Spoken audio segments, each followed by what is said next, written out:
There are names spoken in every corner of Tehran. Names of kings, names of heroes, names of monsters. Most are forgotten within a generation, some survive a century, and very few endure the passing of ages.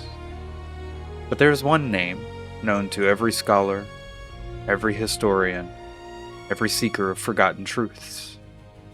A name spoken in the halls of kings and whispered among the shelves of ancient libraries. Ael'Theryn Vaelanor, the Witness Eternal, the Living Archive. Some claim he is the oldest living mortal in existence. Others insist he is little more than a myth, a story told by professors to inspire young students, a legend invented by historians who wish their profession sounded more exciting. Yet when records disagree, and when ancient texts conflict, when memories fade and kingdoms argue over the truth, there is always one answer. Seek Ael'Theryn. Seek the one who remembers. And so your journey has brought you here. Not to a palace, not to a temple, and not a university, but to a quiet place hidden far from the noise of the world. A place where memory is valued more highly than gold. A place where the past still breathes.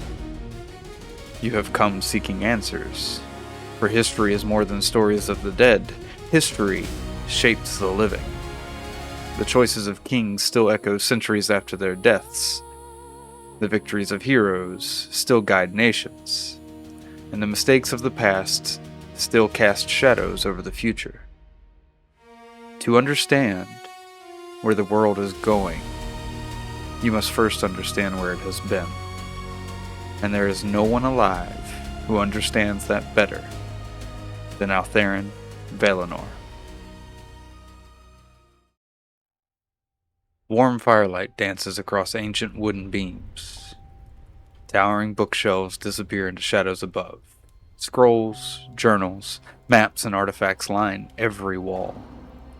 Outside the windows, the wind stirs the branches of trees older than kingdoms, and within the hall, a long wooden table sits before the fire. You, a group of travelers, sit together. Some of you eating, some of you drinking, some quiet and examining the countless books that surround you. The journey here has been long, and the questions that you carry are longer still. At the head of the table sits an elf. His silver hair falls across his shoulders, his face bears the weight of centuries, yet his eyes remain sharp and alert, watching and remembering.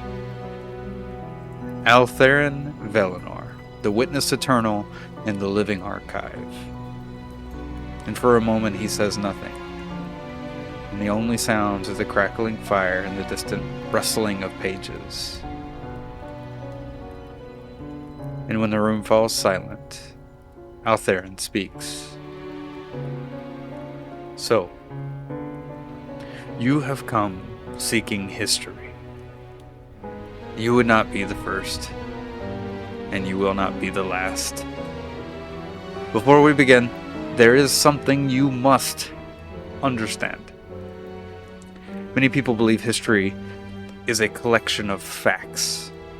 They believe every answer can be found in a book, every date recorded, every truth preserved. But no. History is memory, and memory is fragile. 430 years ago, the world suffered an event we now call the Split, and much was lost. Libraries vanished, records disappeared, and entire generations of knowledge were swallowed by confusion and chaos.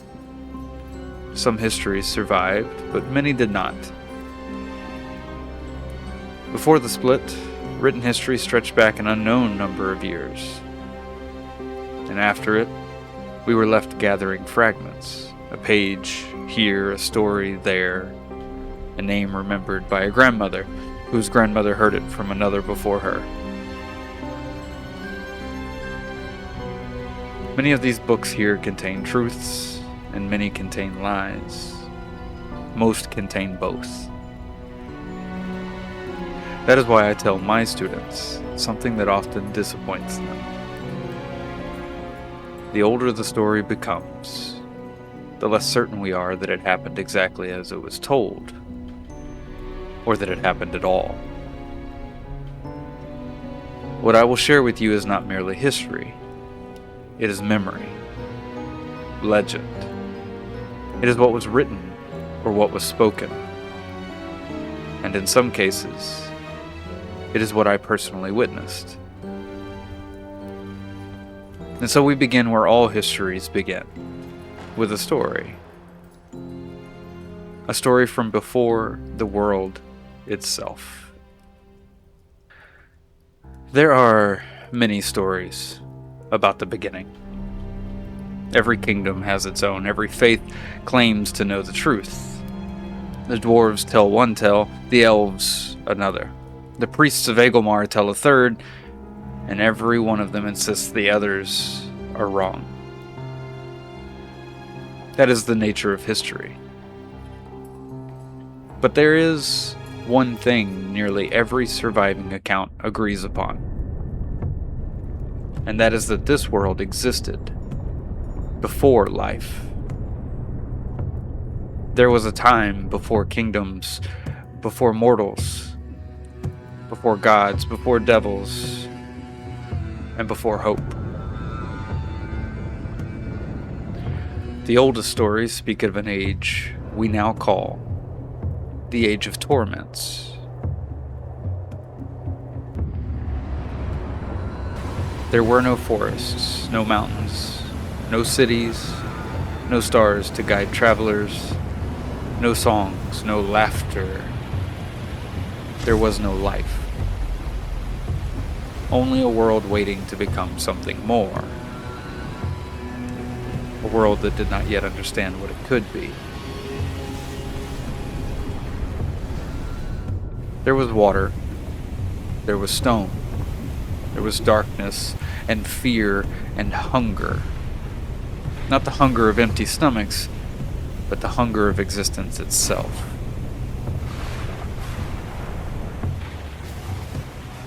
They were not called torments then. That name would come much later, when mortals finally encountered them, when we finally gave words to our fears. But the shadows moved and the seas raged, the earth trembled, as these primordial beings waged war. They fought because conflict was their nature. They claimed territory and seized oceans. They conquered the darkness and devoured what belonged to one another.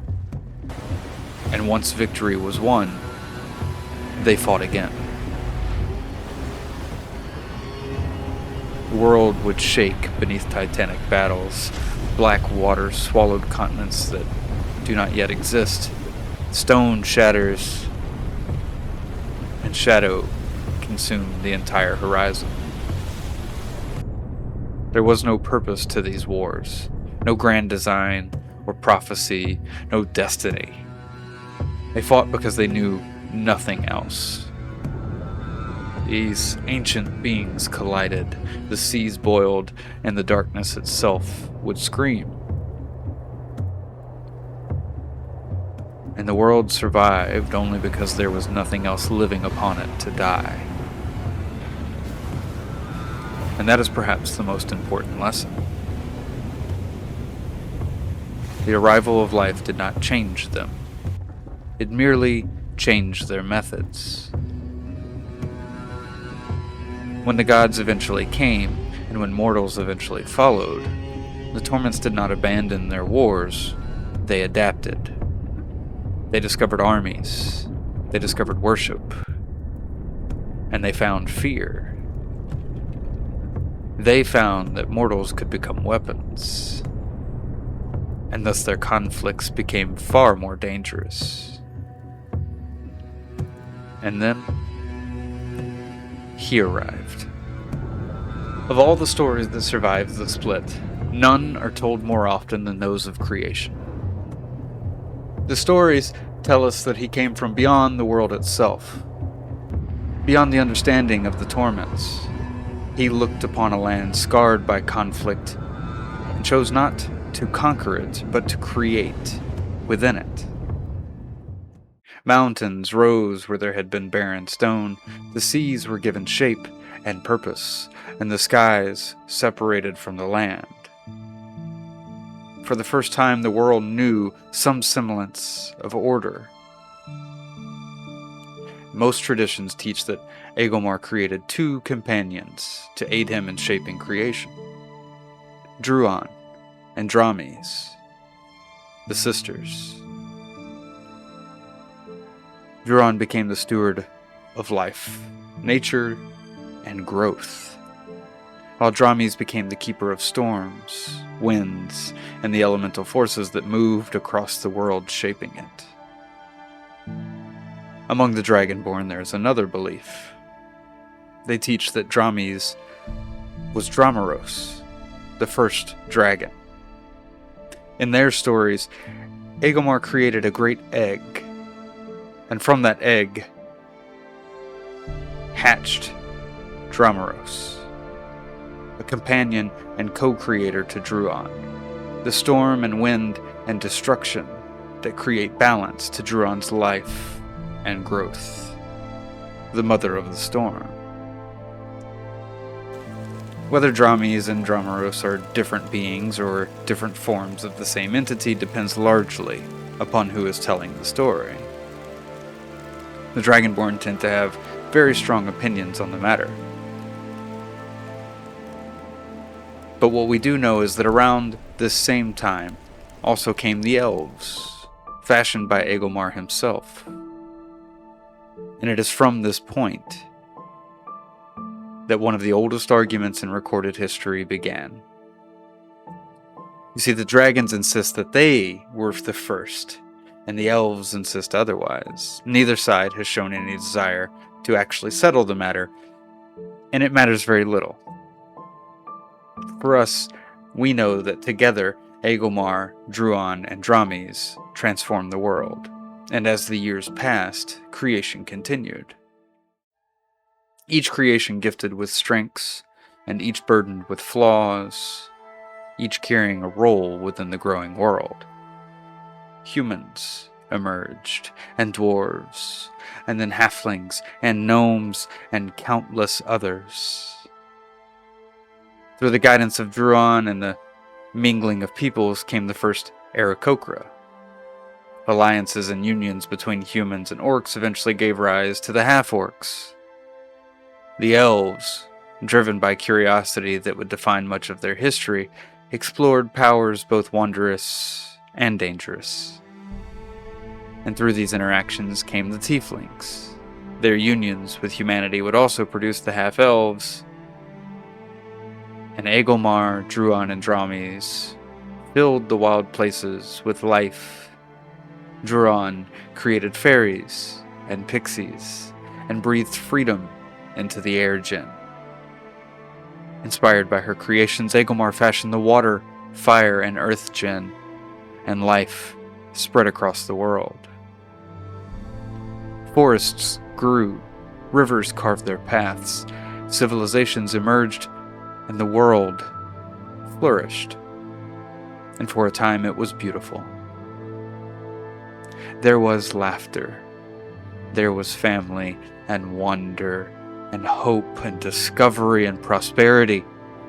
And there was also flaws. The peoples of the world explored, built, learned, and dreamed, and life expanded into every corner of creation, and for nearly 2 centuries, the world knew an age unlike any that would follow. And yet, hidden beneath that prosperity was the flaw. A flaw the gods themselves had not anticipated. And it would shape the next age of history.